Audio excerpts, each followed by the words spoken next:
So Gemma had a pretty wild ride at the end of the finale. Yes. How is she going to handle that moving forward into season 7? What's her mindset like?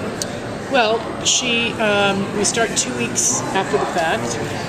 She has, in true Gemma's fashion, decided what she needs to do to protect her family, and which is now involves those 2 little boys.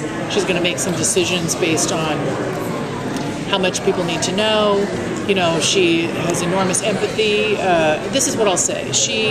What happened at the end of season 6 was not something that was premeditated, and she really, when she really believed that she was being betrayed in the ultimate way, along with the perfect storm of Nero dumping her, and it was just a bad day.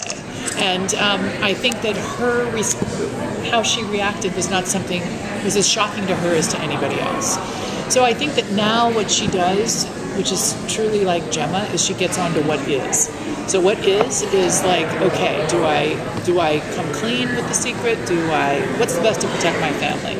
And that's what you'll see as to how she deals with it. How is she coping with the anxiety? Because that's a big secret. That's a big secret. So how is Gemma, coping this season with the anxiety, the stress? I know we know in the past had had situations, she smoked pot, things like that. So what can we expect? She's smoking. She's drinking a little. She's actually, kind of on her game. There's a lot of balls in the air, and as you'll start to see as the season progresses, lies and secrets only lead to more, and there's a lot of, it just crashes in. In the premiere episode, Gemma picks up Jax from prison. How difficult as an actress was it to do that scene? It's been so interesting to play. So difficult as an actress is fun to do, I have to say, because the duality that she deals with this season, which is that words are coming out of her mouth, but the dialogue in her head is completely different. So that's a fascinating thing to play.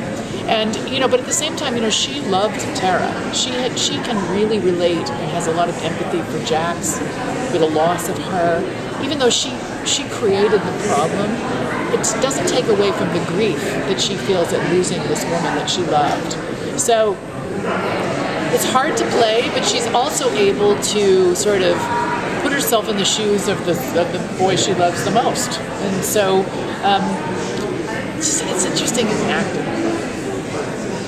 Can you sort of talk about what it's been like on set going into this final season, what the emotions are like? I think we're all in denial.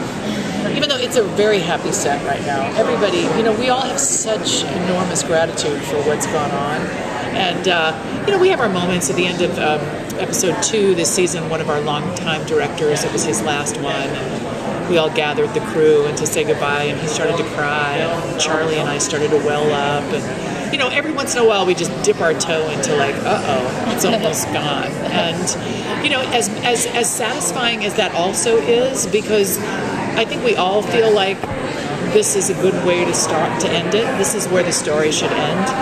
There's relationships with people that you love. There's the security and safety in this business of actually having one job, which is crazy, but I think overall the vibe is just one of enormous gratitude and trying to drink it all in, because it will soon not be there. Is there any thought about legacy, about what you would like to leave behind for your character? I don't know, man. I really like her, and I don't know how she functions ultimately with the weight of what you'll see this season. It becomes weightier. Do you think she's entitled to a happily ever after, or is she? I don't know what that means for someone like her. Even though, I did a lot of reading about people that do heinous things and actually go on and live their lives. I mean, you hear about it all the time. Like I think there was some mob dude that lived for 40 years down in Santa Monica. They just arrested him. He killed like a billion, So could that be Gemma's legacy? Possibly. She is of that ilk, and this is sort of a very dark and violent world. I don't know. You'll see what goes on in this season, and one lie begets another. How hard is it not to bring this world home? Are you guys all from the Anarchy all the time? No. We were at first. Yeah.